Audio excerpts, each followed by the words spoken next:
So you might be wondering, what do successful print-on-demand sellers do on a regular basis to ensure that they are successful, or to get to the point of being successful? There's definitely some traits that I'm pretty sure almost all of them share, and I'm going to give you 5 examples of them in this video. So the first and one of the most important things for successful print-on-demand sellers is that they stay consistent. There is periods of the year where your sales are just going to be low. I mean that relatively speaking, because even if you're getting, say, 20 sales a day, if you have a week where you only get 2 sales a day, that suddenly feels extremely low. Whereas if you're in tier 10, you might think, well, 2 sales a day is actually really good. But you get used to the new level of sales, and then if they drop comparatively, then that's sort of a low sale period. And that can be really, really disheartening. But as a successful print-on-demand seller, if you want to be one, you have to stay consistent and not let those periods deter you, because they are going to happen. Especially in January, you're going to see very, very slow days. It's one of the worst times in the year for print-on-demand sales. But you can't let that deter you. Sales will come back, and if you stay consistent, you ensure that they actually come back better than they were before. So you really have to get into the mindset here of valuing progress over short-term success, because with most of the things you do within print on demand, there is no short-term success. Yes, you might get like an instant seller one time out of 1,000 designs, or you could infringe on some brands or break the rules of websites and that way get some instant success and make a lot of money. But most of the time, all you're doing is you're making progress towards your goals and slowly building up your income, which doesn't feel amazing because you don't really get instant feedback. It almost feels as if you're wasting your time. You don't get instant rewards for your work, but you're getting progress, and you don't get paid for progress. That's an unfortunate truth, which is difficult because you have to be patient, stay consistent, and you're going to reach your goals in the long run. Another thing successful print-on-demand sellers do is they keep analyzing their data and then doubling down on what works.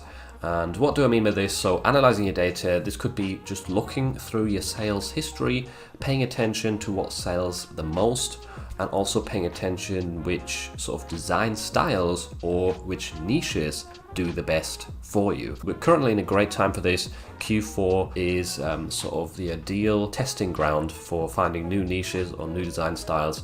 I'll give you an example. There's a style which has been doing really well for me this Q4. It's a new design which I found this year and I created this design for about 40 different niches. Because it started to sell for so many different niches, next year I'm definitely going to create more designs of that same concept for probably another 40 niches at least, maybe even another 100 niches if I can think of that many ideas. But that's essentially what you want to be doing. If you find a working concept, then just keep on copying it for different topics. You know it works, you know people are interested in it or they find it funny, and it's probably going to work for other topics as well. Another way that you should be doubling down on what works if you keep analyzing your data is your best niches. So the niches that you get the most sales in, saturate them. Fatten them. Rather than having 10 designs in a niche that are doing well and then letting other people copy those designs and fill out the competition, you should be there early. You should copy your own designs, you should create loads of variations of them, and essentially, like, I'll give you an example. Some of my best niches, I've got hundreds and hundreds of designs in them because, well, I might as well give the customer more options to buy along my designs. Whereas if I just left it at the like 10 best sellers that I had before, then at this point there would probably be hundreds of designs of competition, other sellers that would also be getting purchased. So you want to continuously sort of fill out the niches that are doing well for you to make sure that you don't get overtaken by competition, or to make sure that you hold sort of a large percentage of the market share in a sense by just offering many designs and variations of your best-selling niche. Number 3, and another very important thing that successful print-on-demand sellers do, is they keep obsessing over optimizing their processes or their workflow. And there's so many areas you can do this in. You can probably most likely speed up your research process or optimize it for finding better niches in general. You can probably also optimize your design process. For example, you could maybe create a folder on your PC which has loads of templates and graphics or textures in them, maybe vintage sunsets, just design elements which you need all the time anyway, but you just don't have them in one place that's easily accessible. That can save you a lot of time already. You could learn how to create scalable designs and how to create listings in bulk. That's a really handy process that's taken me days and days to figure out, but I've distilled it down to like 10-minute videos on this channel to help you get there quicker and to help you save a lot of time yourself as well. When it comes to uploading, obviously there's upload automation, which if you're a beginner, like, it's not necessary if you have a small amount of designs, but over time it's definitely worth looking into something like that. And it doesn't even have to be Flying Upload. There is other services out there. That's just the tool I use. But overall, if you keep optimizing your workflow, that means you're going to keep freeing up headspace that you can then use for more productive tasks or more effective ways of progressing with your print-on-demand business, because just continuously doing a tedious task like creating scalable designs manually, uploading designs to 10 different marketplaces manually, it doesn't give you a lot of progress. There is some progress in it, yes, for sure, but overall it's not as effective as just carrying on to optimize, make sure you save more time where possible, and to speed up your growth in a sense. So keep obsessing over that. It's very important. Don't get stuck in sort of the low optimized workflow stage that you might be in right now. If you're a beginner, you can keep learning, you can keep watching more videos and get sort of 1% better each day, and over time that's going to build up to a lot of progress and a lot more time saved, which you will be really grateful for. It might be hard to keep optimizing your workflow, and it is annoying sometimes because it feels like you're not getting further, or it's really hard to learn something new. But if you get over that initial learning curve, you're going to save yourself so much time in the long run, and it will definitely be worth it.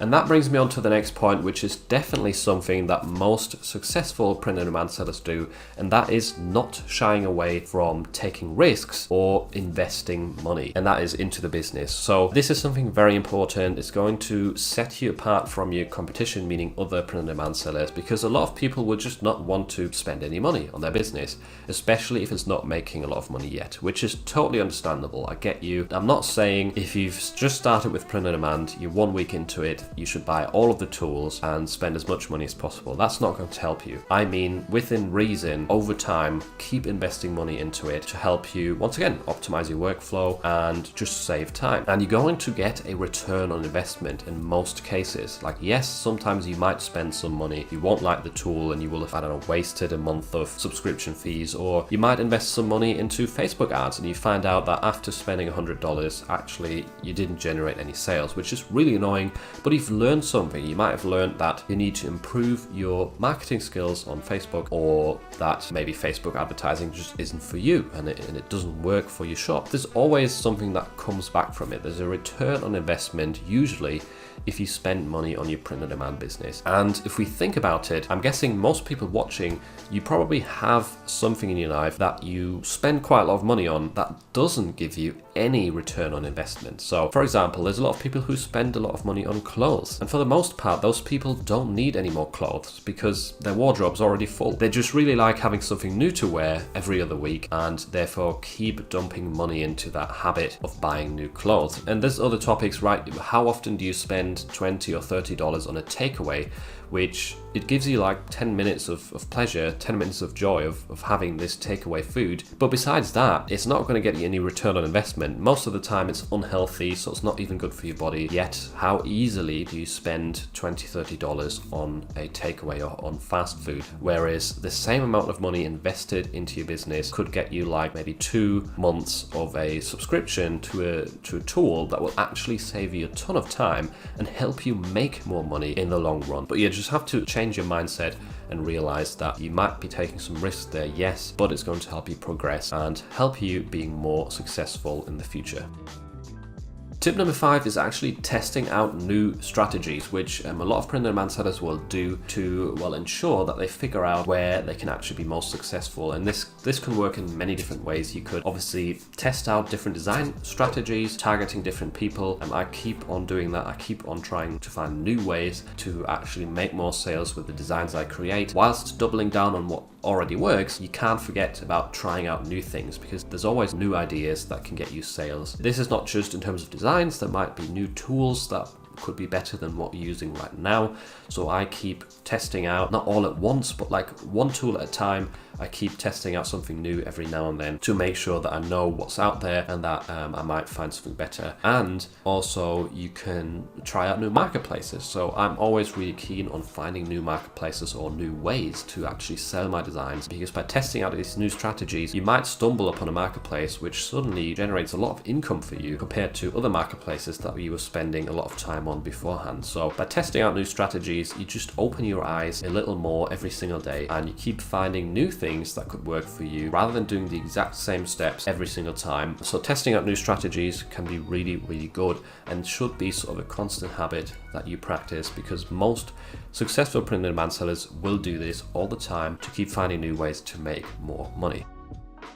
And just a quick little bonus tip, you probably know that it takes quite a while to get successful with print on demand. It's not a get rich quick scheme, and because it takes so long, a very valid step that a lot of successful people take to get there quicker is to delay gratification. And I know this is very easily said and not very easily done sometimes, but if you, for example, struggle with video games, not struggle, but you play video games and you spend a lot of time on them, just add up the time every single week that you spend playing. Now imagine if you spent that exact time working on your business, how much faster would you reach the goals that you have envisioned for your print on demand business? Probably a lot faster. That doesn't just go for video games. There's many other forms of instant gratifications which might be holding you back from print on demand success, because the longer it takes you to reach your goals, the more likely you're going to give up. All of these sort of things like scrolling through social media for an hour every night, it's holding you back from the actual success that you're sort of longing for and that would actually give you more joy than just scrolling through memes all night. There is ways to combine the two, so